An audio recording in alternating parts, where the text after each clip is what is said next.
They need 1,300 milligrams. So that's like the highest amount they'll ever need in their life, which is about 4 servings of calcium-rich food. Holy so shit. like an 8-ounce glass of milk, which 8 ounces is not that much, there's about 300 milligrams of calcium. Many of our alternative dairy beverages also have about 300 per 8 ounces. So, but Yeah, because there's orange juice where it says this is one serving size of milk. The like negative is the amount of sugar in the orange juice, right? There you go. Okay. And so, but things like cottage cheese, yogurt, regular cheese, some of them have it's like a risk reward. The risk of the cheese has a lot of fat in it. So it might not be the best choice for calcium, especially if we need that much. So trying to talk to kids about their willingness is important. How we can like sneak some of these foods in perhaps.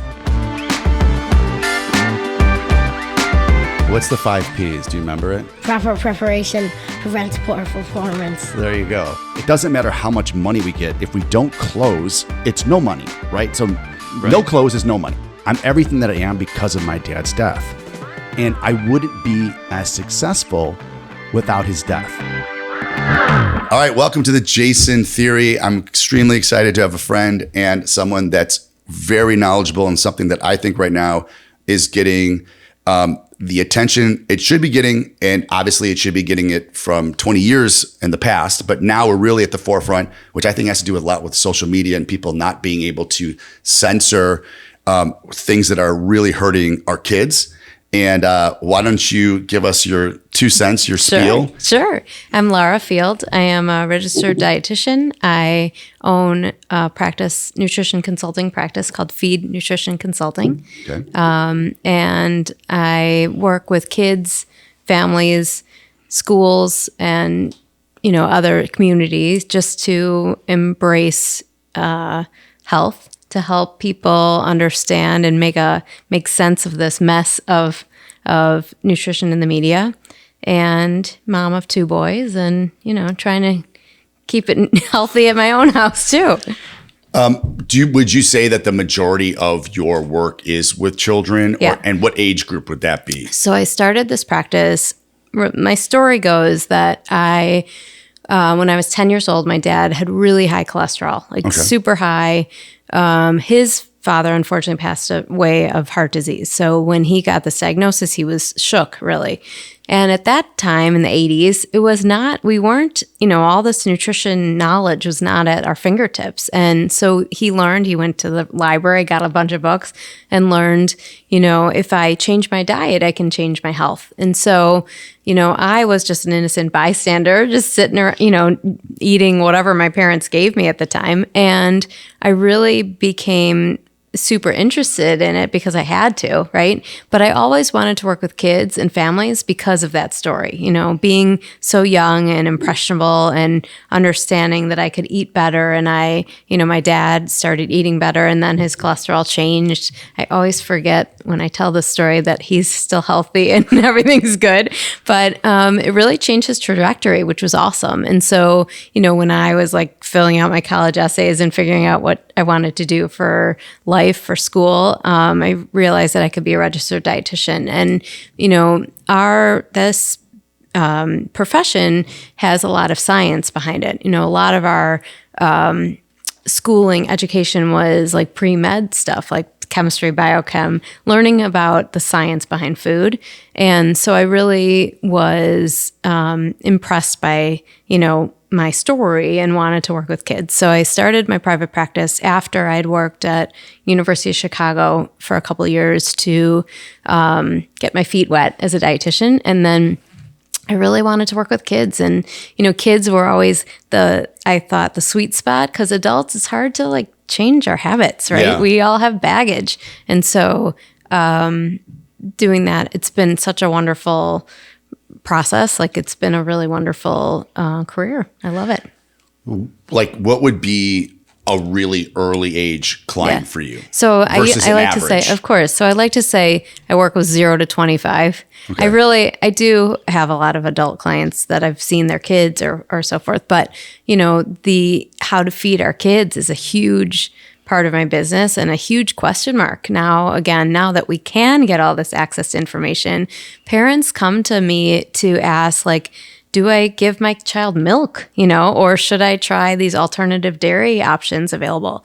Do I start with these purees or do I start baby-led weaning? There's so much question. And also, I think now that we have all this access to information, we're not sure. We're just constantly questioning our choices, And I think parents they think back at their history or how they were raised and want to do better, or want to make changes to make sure that this little new package is perfect. Were your parents cookers?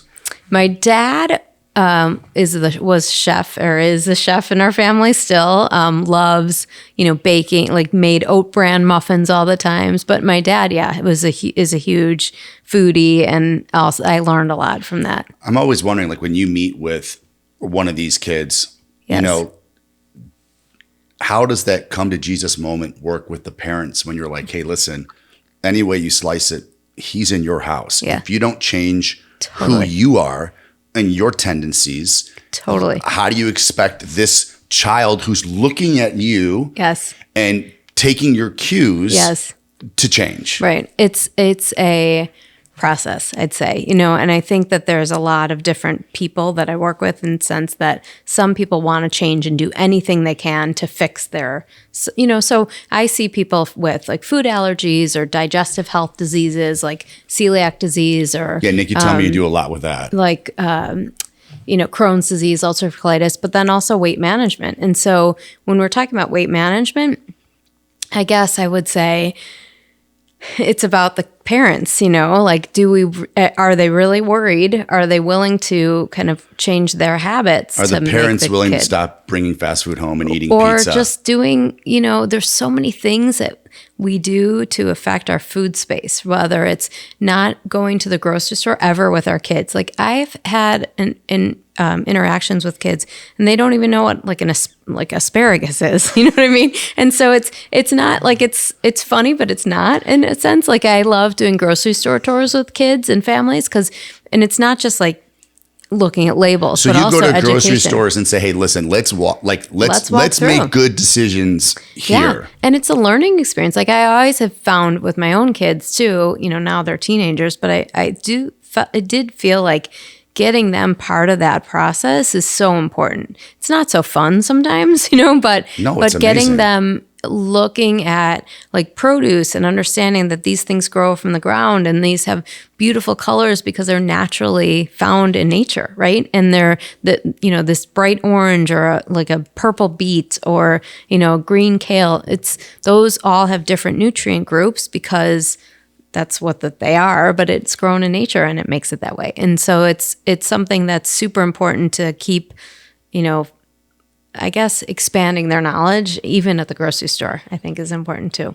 Yeah. And I think like you said, like learning how to cook and preparing stuff that people traditionally wouldn't like, but maybe preparing it in a way where the kid can accept it and like it. I think there's also, there are a lot of kids that like things certain way, meaning like not mixed, for instance, and parents are used to like making recipes and they like lasagna, for instance, right? They like, they might like a noodle, they might like spinach, they might like ricotta, but mixed together, not so much.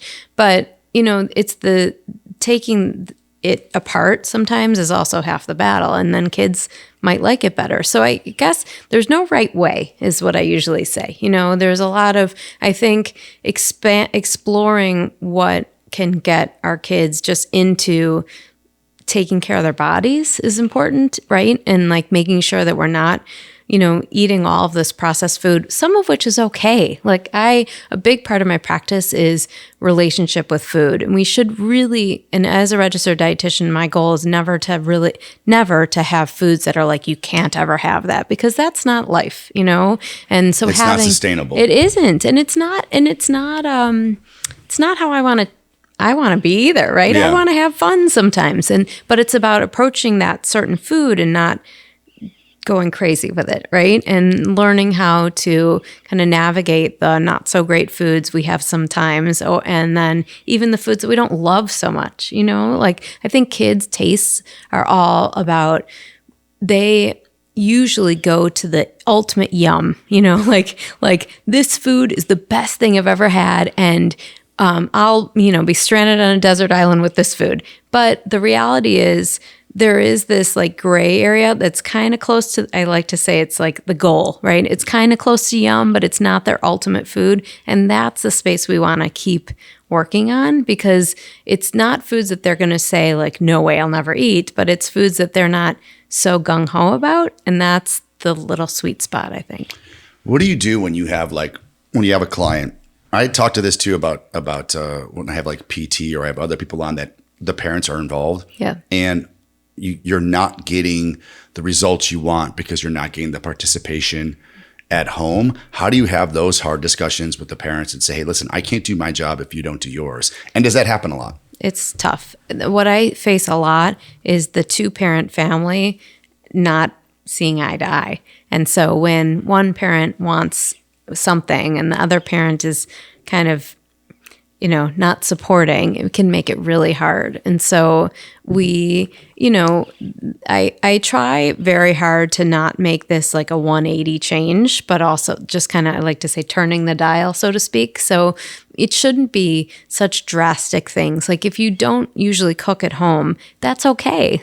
But trying to find convenience products that we can incorporate in our diet that are better than the X, or, with picky or selective eaters, sometimes that's really tough. And trying to not force a kid to eat is a huge goal of mine. Like I never want to pressure a child, because there's a lot of research that says that's totally, not great for long term. So it's about kind of how do you handle that? And it's slow and steady, Because my food would just be in the fridge, and my mom was like, "You won't eat again in this house till that plate's empty." I know. And then I just was like, "All right, I might as well." Then I was just like, and I know it's probably the worst advice. And then my mom stuck to it. Yeah. And after like 2 meals, I'm like, I'm starving. Yeah. And I ate it. And I go, well, next time I'll just eat it from the get-go because I know it's going to be in the fucking fridge. It's actually not a bad practice, to be honest with you. So I That's like to was. say, so that was like a clean your plate club historically, right? But I like to say I'd rather have a kid not eat, and this sounds a little strong, but I'd rather have a kid not eat than be forced to eat anything. And the reality is, after a few days, it depends on the age of the child, obviously, but like at a 2-3 years old kid, if they're really resistant, they learn quickly that they need to, they need to eat. And I've had my share of experiences with my own kids too. Like, there might have been sauce on the pasta that they didn't want the sauce. And the reality, and if you say, this is it, dude, this is what we're having, eventually they come around because there's nothing else, And so the problem becomes when parents become short order cooks, or when the kids too many options. Oh, but I also, tell that to Nikki all the time. I'm like, this is not a restaurant. Right. But also when kids have the authority to go into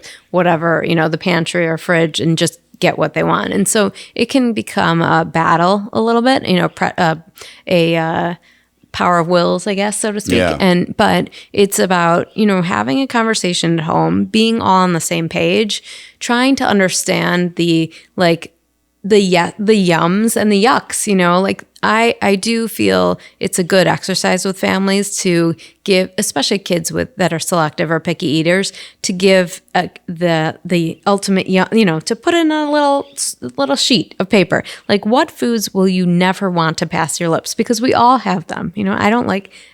Sardines are not my favorite option. Just the little heads don't really work for me, but some people love them. But that's just fine. Pizza. That's anchovies. Fine. Anchovies. Still, that's kind of my no, thank you. But that doesn't mean I love fish. But that does. I guess the point is we don't have to eat everything to have a healthy diet. Yeah. It's really about making good choices to have less processed food more often, try and have more vegetables. That's like a huge goal of mine with kids. Just how we can get them in our diet. It can be raw, steamed, whatever, but just that vegetables have so much nutrient power. They have so much volume and fiber, and that's what makes us feel full and satisfied. So trying to get those in our diet, whether it's, lunch, dinner, snack, whatever, is a huge goal. the other thing is getting our kids to like water too. I know that sounds maybe silly, No. but we have 90% this of our body. huge, and we have this huge sweet sensor, that we are born with. We're innately born with a preference to love sweets.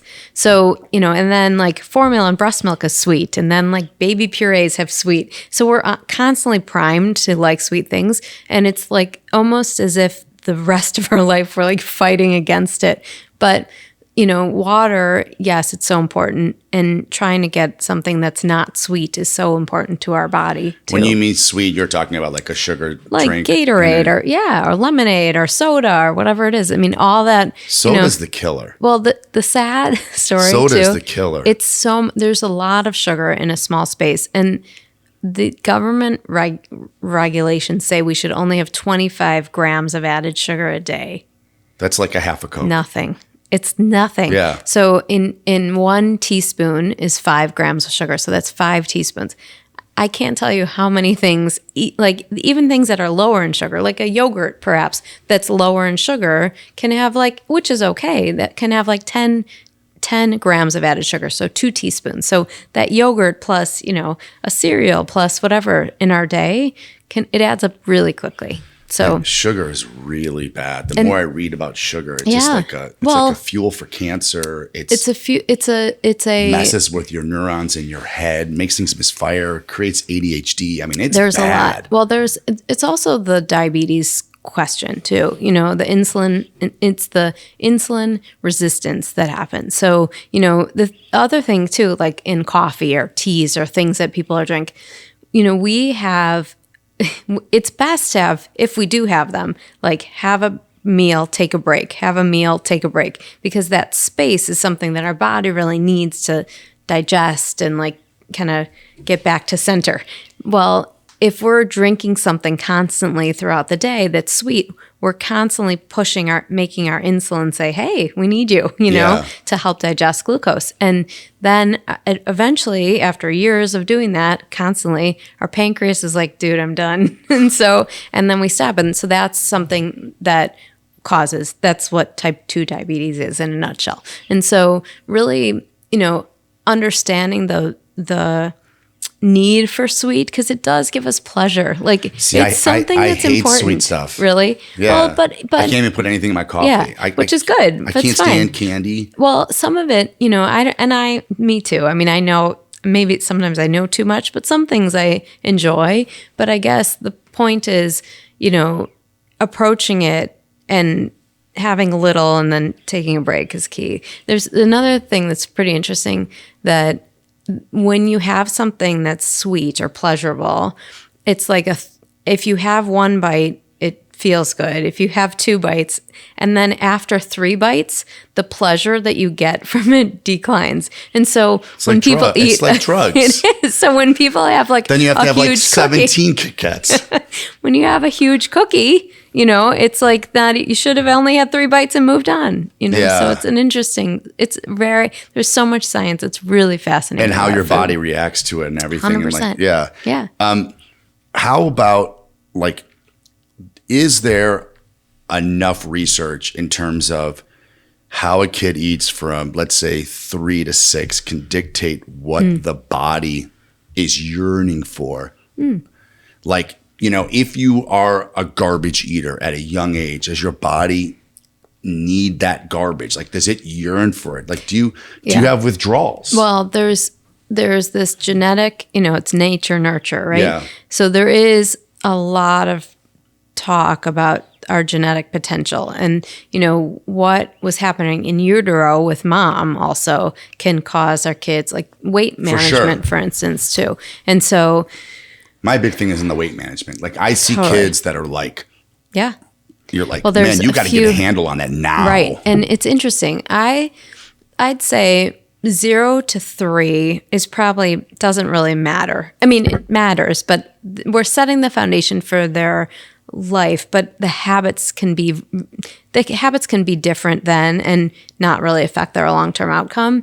I would say I see like 9, 10, 11, 12, like puberty time, that's when we have kids that go in one trajectory, one way or another. And so, yeah, the habits that they're having at the smaller ages might lay the foundation. It's interesting. It's kind of what parents do though, too, right? Like if we are in these habits and whether it's ordering fast food or night eating or snacking all the time, the kids see that at 2 versus, and at 10. And so they might replicate the habits too. Like role modeling is something actually I did research on for my master's. And there's a huge impact of parents and what they are doing in their daily habits and how it affects their kids. And the reality is most obese parents have obese kids. I was about to say that too. It's got to be an 80%. Yeah, it's really, and the sad part is that, when you have that genetic background, you're kind of like running uphill with a heavy backpack. Yeah, you got to work harder. Yeah,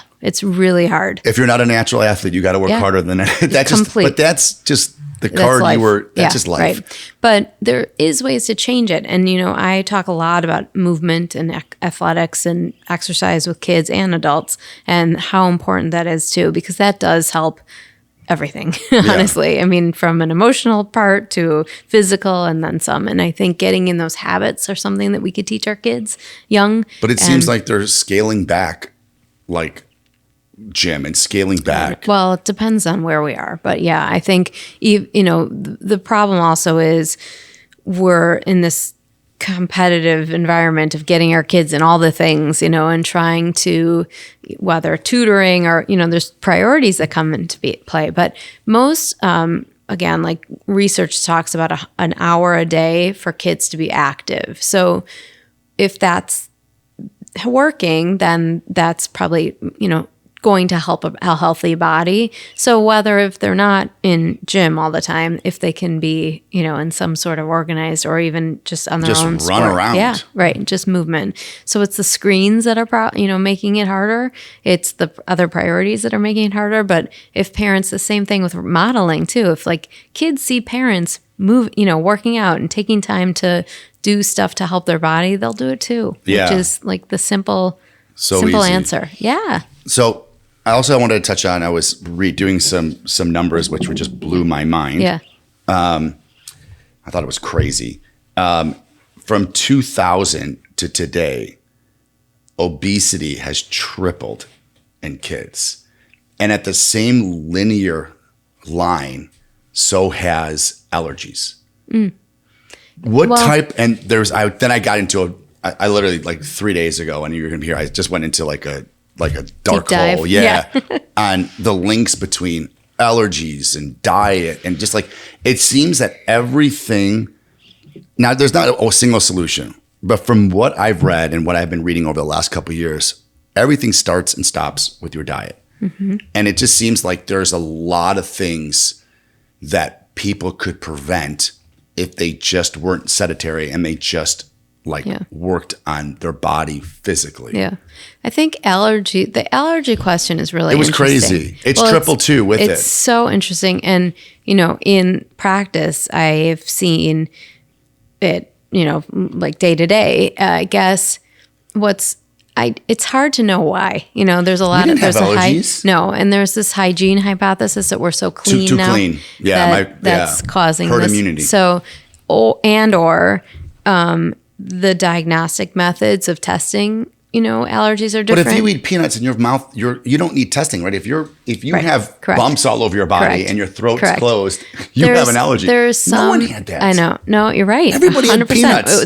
There was like 1 or 2 kids when we were growing up, maybe, that had a peanut allergy, but that's it. I don't even remember. Yeah, maybe one. Because it would have been like, I was like, peanut allergy. Yeah, but it's really questionable. We don't know. But obesity, I mean, there's a lot of theories of like packaged food portion size is bigger, fast food, how we can get fast food is easier. The way that we process food is different. Like there's just the marketing, there's just a lot that's coming together that is causing. And then again, we have heavier adults that are producing heavier kids too. It's 80% of people's diets right now, on average, are processed food. Yeah, and I was like, wow. Well, and there's actually some research that talks about ultra processed food, and when we think of that, it's like fake. It's like Cheetos, extruded corn chip or whatever, or like bologna or hot dogs. Like those actually are Bill again, Gates' meat. Bill Gates' meat. When I say that there's foods that I like to say that we shouldn't say what no. would you say? What would you say? Get that out of my house, or I will slap you. There are foods I like to say that I'm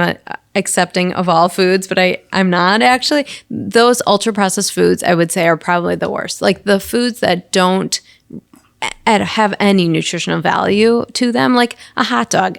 Go to a ballpark, have it once a day, but don't have it on a regular basis necessarily at your house. Same thing with like many of these chips. What's a good chip? I would say like a authentic tortilla chip. Great. Okay. It's corn, it's oil, and that's it. Salt, fine. Okay. But some of these extruded in nature, but also the colors, Jason, too. Like the things that have like, I don't want to name a brand, but that have a variety of like Takis and the Flamin' Hots and all these things that have like M&Ms. red dye, right? Like red and yellow and all these numbers, and those are petroleum based. Well, that's cancer. They're really, it's a carcinogen. So in our U.S. government, we still allow them here, but in Europe they're not. In Europe they don't, and so that's something I also again, it's Halloween. We have candy once in a while, but you kind of have to have it and then move on, because all those things, there's a lot of research with colors linked to hyperactivity and possibly ADHD. So it just seems like everything I read is like ADHD. I was listening to a neurologist. I'm going to mess up his name, but I always listen to his podcast, Eric Huberman. He's a PhD neurologist. Huberman, that's it. And I can grab if I listen to 2 hours of him, I maybe understand an hour. Me too. If that. Correct. And then he gets on some crazy stuff. Yep. And he's just like, listen, he's like, you're taking a 10-year-old kid who parents don't put their kids to bed enough, right? So he's tired. You throw him Pop-Tarts and sugar cereals, everything is firing crazy because he's all hyped up on sugar, and you throw him in a classroom and you say, sit for 8 hours. Right. And then when he can't, you then drug him as an ADHD. Which is, he's like, can we start changing people's diets 100%. Before we drug kids? Well, and sugar and colors, the two things together. So when we eat sugar, our body gets this wonderful sensation, and we're utilizing it. And then if it's not something with fiber, we get this crash, right? And that crash is actually what is this attention deficit question. I mean, we have them as adults, or of course. We're like, oh, I shouldn't have had that. Correct. So so the balance of having something that has some complex carbohydrates like whole grain cereals or breads, or having something with fat with it also. So if we can have like avocado or even cream cheese on toast or something, or yogurt. How important is fats? They're like, feed everything. It helps us manage that glucose. And so that's, protein and fats are things that digest slower than carbohydrates. So if you have something like Pop-Tart is a perfect example, or candy, we eat it, our body breaks it down super quickly, and then we're left with nothing. If we have something that has a better carbohydrate, a little bit more fiber, but also incorporates something with protein and fat, it takes us longer to digest, so we don't get that crash. So like eggs and whole wheat toast. I love Mexican food. And beans are great. Have something with fiber, protein, and fat in the morning is my usually like trifecta. Okay. Yeah, that's... And the lunch that's going in a lunchbox, that's tough. It is tough. And I think with lunch, I like to say, keep it simple. Sometimes parents are looking at this big box and try to like shove as much possible in. But what we really need is to make sure that they're getting things that they're willing to eat, and they're willing to, like, they're not just eating the garbage, the extruded potato chip, But I usually like to say, try to have 4 things. So whether it's like a sandwich, that has some protein on it, maybe a veggie or a fruit, and then something with calcium actually. So they need 1,300 milligrams. So that's like the highest amount they'll ever need in their life, which is about 4 servings of calcium-rich food. Holy shit. Like an 8-ounce glass of milk, which 8 ounces is not that much, there's about 300 milligrams of calcium. Many of our alternative dairy beverages also have about 300 per 8 ounces.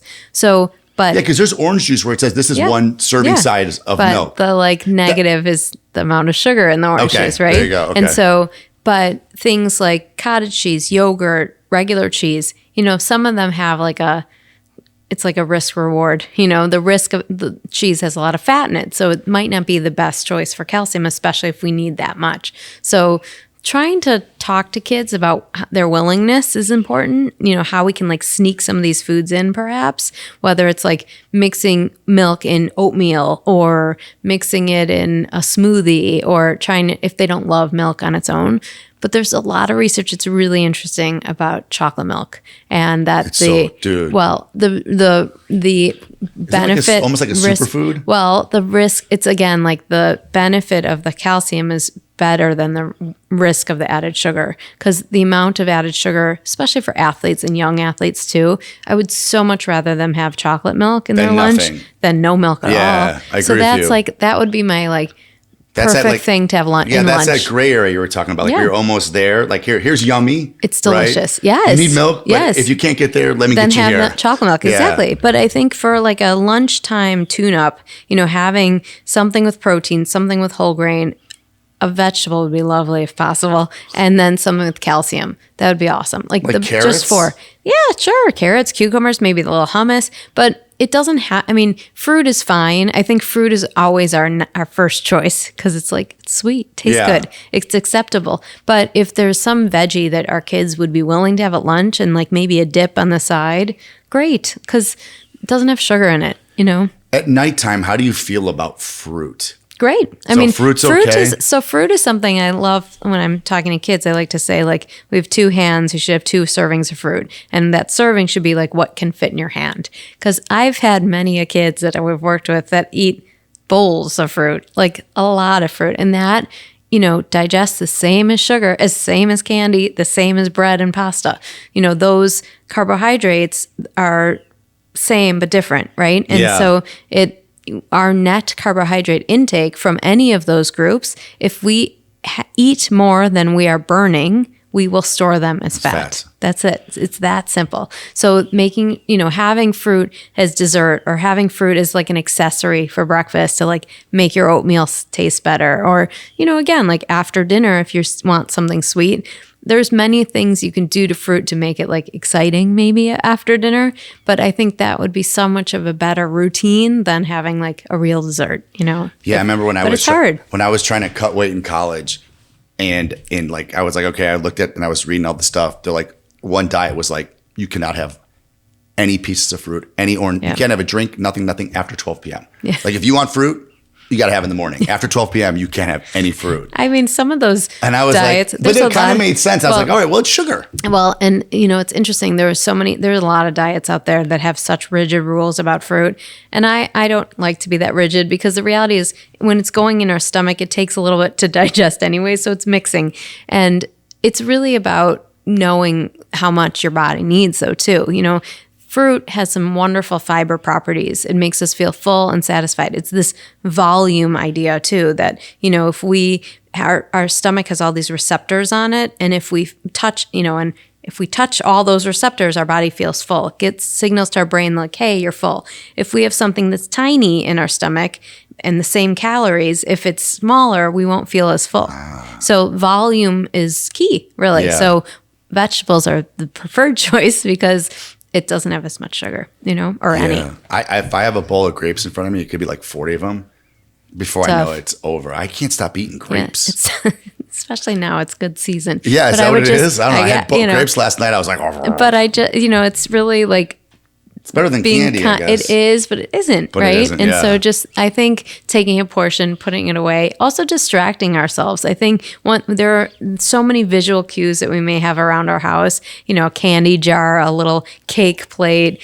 There's things out that we left out that like, oh, or even if you open the fridge or freezer and there's like, ice cream and you see it, you're like, oh, that looks delicious. I want some, right? And so sometimes moving those things into like, a little bit higher or throwing them away would be great. But also our pantry, I do like pantry overhauls with people. I was going to ask you if you go to people's houses and take a look at what's going on. It's actually, we have an office space and it's myself and I have another dietitian that works for me and I have a therapist too that works with some of our clients also.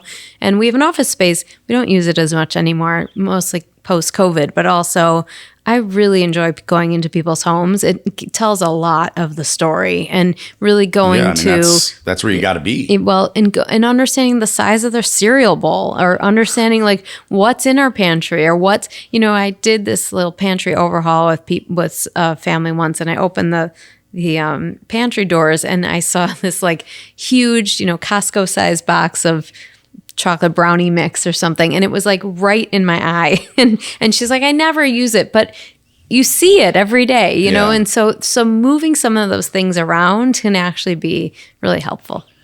We talked when we were changing the batteries in the camera about like, how do you have a child that needs help, and the first thing that the parent wants to do is obviously we'll call you up, consult with you and say this, or this.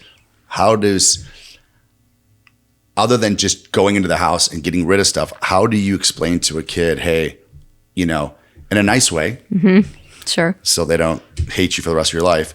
Like, how do you say to them, hey, we need to make changes? Yeah.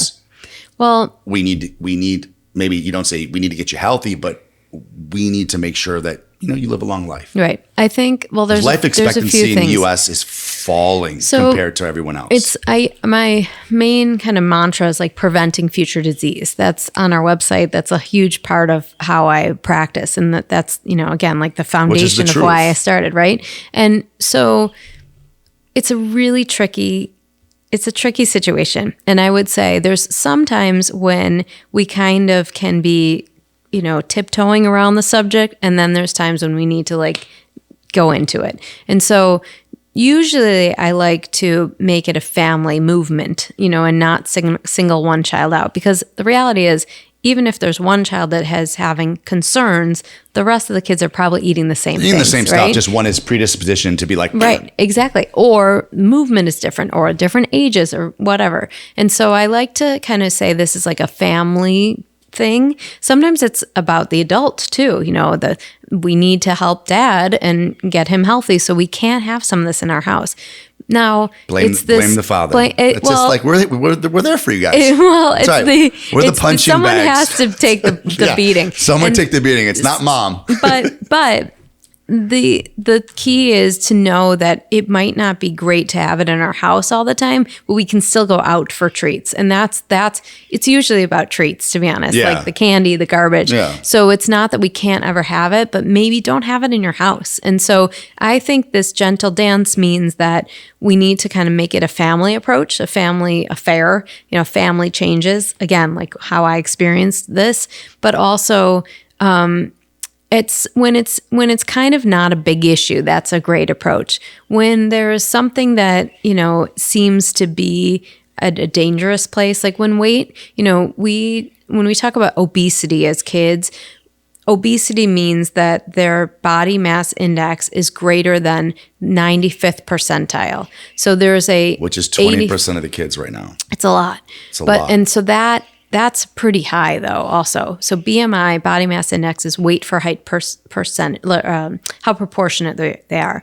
But between 85 and 95, that actually BMI, that actually technically is at risk for overweight. And so those kids are just as bad. I wonder what that percentage is, because it's 20% right now is over 95. Right. And then it's 1/3 in adults. And the 95 and above is where it's really dangerous. There's other comorbidities like diabetes and heart disease that kind of come along with it. So when our kid is at that stage, we really have to have a conversation. And I think it's kids are impressionable and the things that we say to them, it lasts. Like they will remember forever. And so I think understanding that this is something that should not come from a doctor also. A lot of doctors have done, unfortunately, some emotional damage to a lot of kids to talking about their weight. And the bedside manner is not always the best. It's stressful, and it's good intention, obviously, but I think that,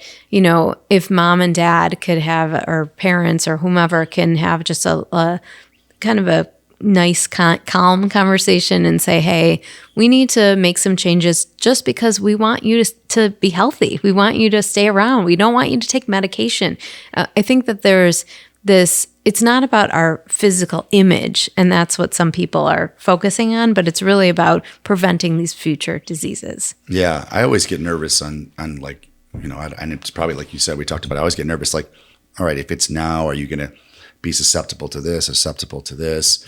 And I always worry about, in the food part, I always worry about the brain and how we feed the brain at nighttime. And, I've had many of conversations with people, and I'm like, and it's obviously not a cure-all, but I think that we get rid of a lot of the poverty. We lower insurance costs. People in school starting to be able to read at the level, which is food. If we could just, in this nation, if we could just start with the food first and push that, and then sit back and be like, okay, we did this with children's foods. We know that omega-3s and fats and proteins feed the brain. You're having problems with retention, or you're having issues at school. First thing, what are we eating? Yeah.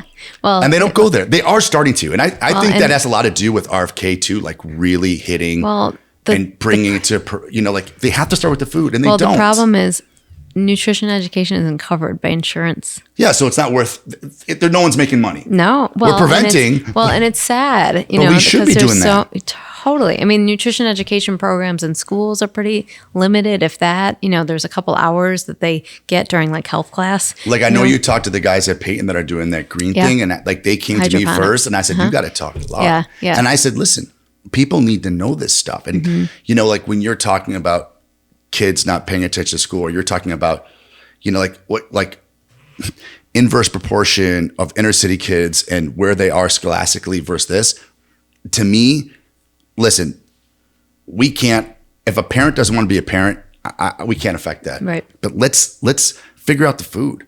Yeah. Most of these kids in the inner city are eating they eat twice a day. Right. At school. And it's at school. Yeah. I mean, people need to understand that. They're not eating at home. They're eating twice a day. What's also tragic is to see what's offered too. Yeah, that's what I'm saying. So why don't we start? Yeah. Like, it's like, instead of handing money out for everything pizza. out, like why don't we work on nutrition? Yeah. Why doesn't a kid come in for breakfast? Hey, you're going to have milk. Yeah. You're going to have some eggs. You're going to have, good food. They're living in like food deserts too. A lot of these kind of underprivileged areas don't have access to food too. And it might be like a gas station or something that they're getting food from, and there's not fresh produce. So there's some big But why can't we attack that? Yeah. Oh, I mean, there's so much stuff we spend money on. Why can't we attack that? Listen, how about, he's not going to do it, but how about Mayor Johnson says, all right, CTU, you want a new deal? All right. And part of this deal, instead of giving teachers free housing, which is part of the deal, why don't we give kids food? Mm-hmm. Well, and better quality. Yeah. Like maybe more than $2. It's like $2.86. Did you ever get you guys got an EBT card from COVID, right? Yeah, of course. Yeah. Okay. So like, this was what, a year ago. And I think this is when I started really getting upset. Will took his EBT card, went to 7-Eleven and bought candy and came home. And I said, this is the card that people get when they're on assistance and this and this. Yes. And people are going and they're able to buy a Coke and a Snickers. 100%. That EBT card, there should be a separate section wherever you're at.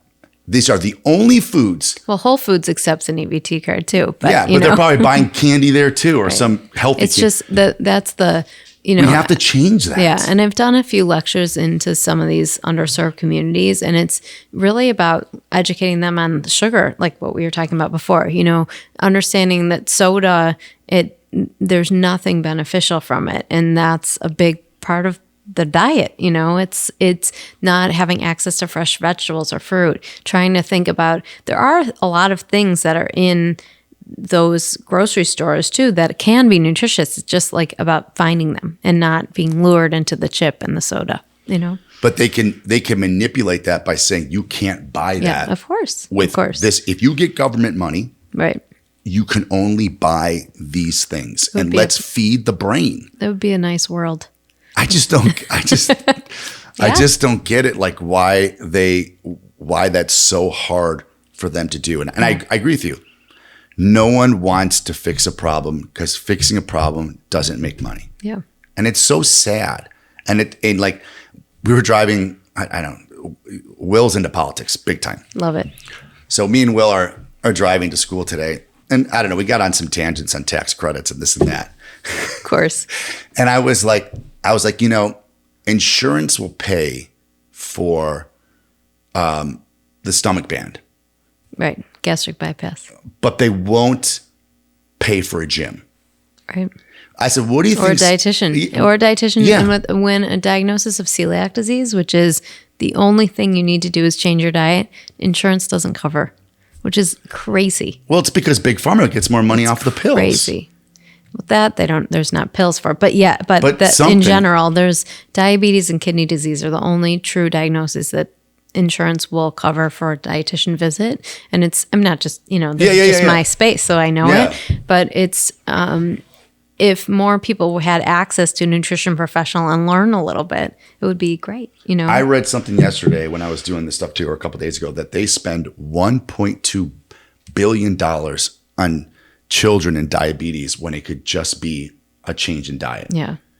And everyone's like, we can't afford healthcare. Well, we can't because we're not curing anything. Right. And that's what me and Will were talking about. And Will's like, well, the gyms. I said, well, Will, if everybody's healthy, right, insurance cuts in half. I go, my car insurance doubled because everybody's carjacking everybody in the city. Right, totally. So, my house insurance went up. We're feeding it a problem. Yeah. Right, essentially. Yeah, it's tragic. Oh, my Lord. All right, any other closing remarks? Let me see. I had so much other stuff, but some of it, we talked about the dyes. I can't believe it's made out of petroleum. It's gross.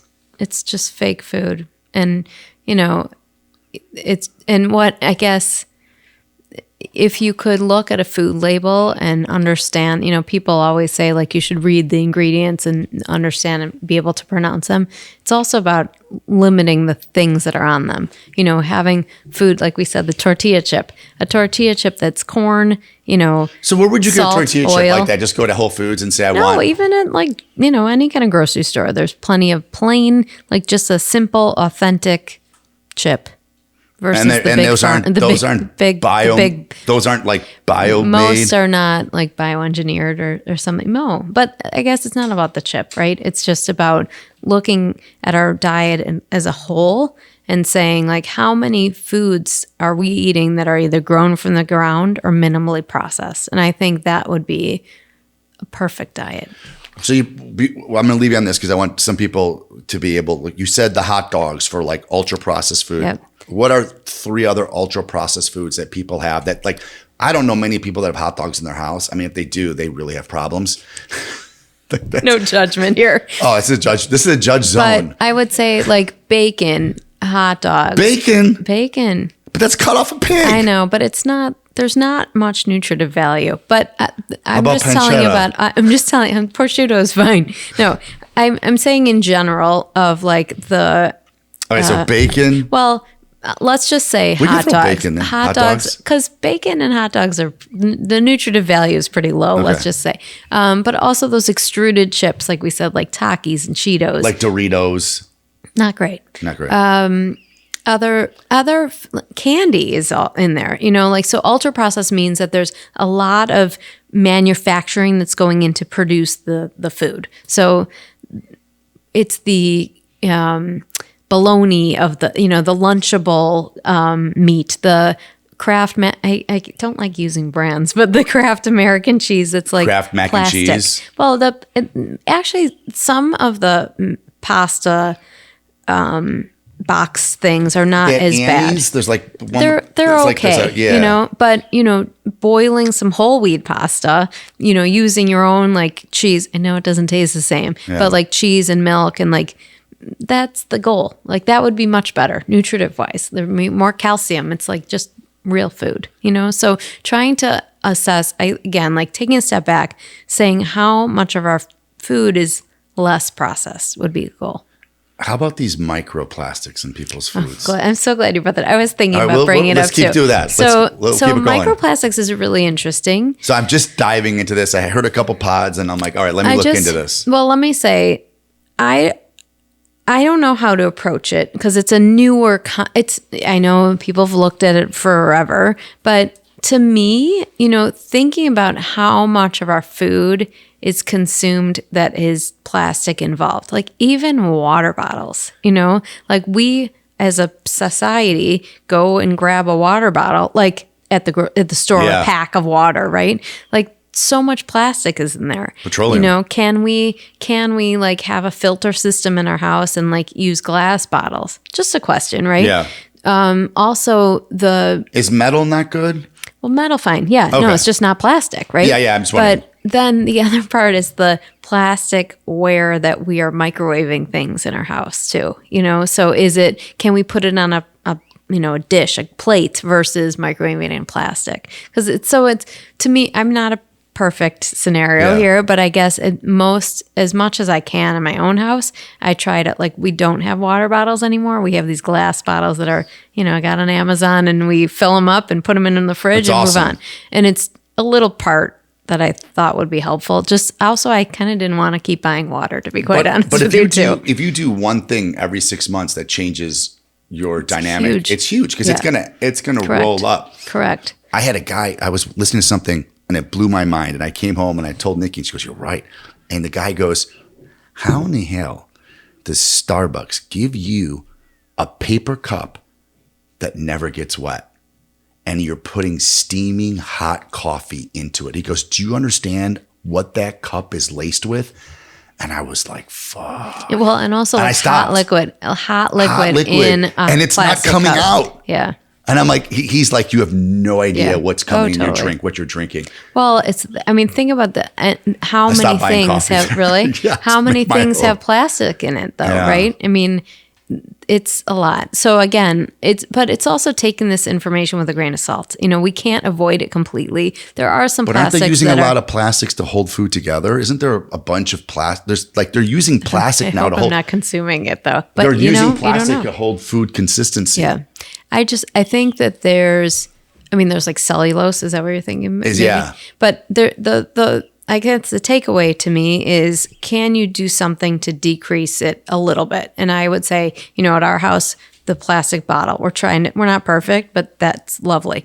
The microwaving things in plastic, because it's like when you're making it hot and there's some idea that it's like seeping into your food, which is. It is. That's what the study was with the Starbucks. Exactly. They're like it's impossible to keep the liquid. Well, and especially hot liquids, right? And so I think in colder things, it's kind of less questionable. But, you know, again, like, sorry to go back to the water bottle, but like you have a water bottle sitting in your car for days and it gets so hot in the middle of summer, and, you know, there's got to be something. There's got to be something that's going in there. That's a bottle of cancer. The straws that we're drinking from. So it's just, you just have to kind of take it with a grain of salt. I don't think the grain of salt, or stop doing it. Or just decrease. Think of something that you can do to decrease, I think would be a health benefit. Yeah. But if we're looking at all these things, like, we can't be free of any of these issues, right? Like, water has issues now. You know, there's things that fish, like, there's a whole question about. Well, the government finally admitted that fluoride is screwing up kids' brains. Yeah. Well, I think there's a lot of things out there, let's just say, and cumulative, when we look at all of them, it leaves us scary. You know, it's a little scary, but we have to kind of take a step back. And again, like, you know, when I say like minimally processed ingredients and things in nature, that also has a problem, like organic versus not, and pesticides and all these things. And so we have to eat, we have to function. So just trying to kind of do the best we can. I have a great friend and he's in the food business, and he is a person that you do not want to have a conversation with. And he just looks at me and goes, the only thing he said to me is just like, you can eat whatever you want. He goes, the water's killing us. See? And then he moved and I went to his house to visit him. When you walk in his garage, he's got 7 tanks. And there's not one. He goes, I will not let water touch my body that doesn't run through those 7 tanks. Now he's in the fish business. So he knows. He goes, forget about the food. He goes, they're washing the food in this water. He goes, and that water is going straight into the food. And he went on with water, and I was just like, oh. Well. And then that was one that we went and got we got this thing called a Kagan at our house. Like it just pulls everything out of the water and then makes it, and then takes the water and makes it an alkaline. Right. Like bases the water. Listen, I think all these things are. Whatever you can do. Yeah, important. But it's like, is there one that's more important? Not necessarily, So just do the best we can. I just don't want to have an awful death. It's great. I don't want to be like a neurological death. Let's try not to. And so the last question, we're talking about calcium and this, that. Obviously, something is better than nothing. But do a daily vitamin that has calcium. Does that help? So, no. Tom's giving me your opinion on vitamins. So I would say in a global stance, talking about issues with things, most of our vitamins are mechanically derived, synthetically derived, not from food. And so when our body takes something that's synthetically derived, we don't absorb it so well. So trying to find food-based supplements would be my first choice, all in general. And there are plenty of companies out there. So it's actually made from food. So you get a vitamin and mineral combination from food. Do you know any like Mega Food is a brand. Mega Food, okay. Rainbow Light is another brand. There's a few out there. Some of them are better than others. The other problem though too is that many of these have hundreds of percentage of the daily value, meaning too much. So, vitamin B6 or whatever it is, it's like the daily value should be up to 100. It's like 4,000%. So more is not better. And so that's the other problem with supplements, that I don't feel that we need extra because you are getting some from food too. So in general, I don't usually recommend a multivitamin supplement. Calcium is different. Calcium for a 5'1" on a good day person whose mom has osteopenia. I am worried about my calcium. So I try to focus on, calcium-rich foods in my daily diet. Also, having a calcium supplement for me is important because of my medical history. But in general, many people, small frame people should have more calcium, but also, calcium can put some people at risk for kidney failure, kidney disease. Calcium is kidney stones, for instance. Yeah. And so if you're, susceptible to kidney stones, I would be really cautious and not have a calcium supplement. So we just have to kind of be careful when we're talking about supplementation that it's not, more is not better. All right. So the 14 pills I take every morning, it's not good. We just maybe we should take an assessment of it. All right, great. I really appreciate your time. You. This was awesome. It was super fun. I appreciate you. Hopefully parents will stop being lazy and tell their kids that they're overweight and they need to stop eating. I'm joking. Don't say that. Take it one step at a time. Yeah.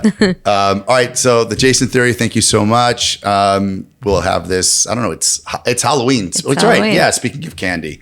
So this will drop in the second week of November. And that's good too, because that's going into Thanksgiving. So you don't want to eat like a slob. Correct. Lay off the gravy. And then Christmas, don't eat candy. And everyone buy their kids good foods for Christmas and Thanksgiving. Totally. We won't get into tryptophan. All right. Thanks. Be good, guys. Thank you.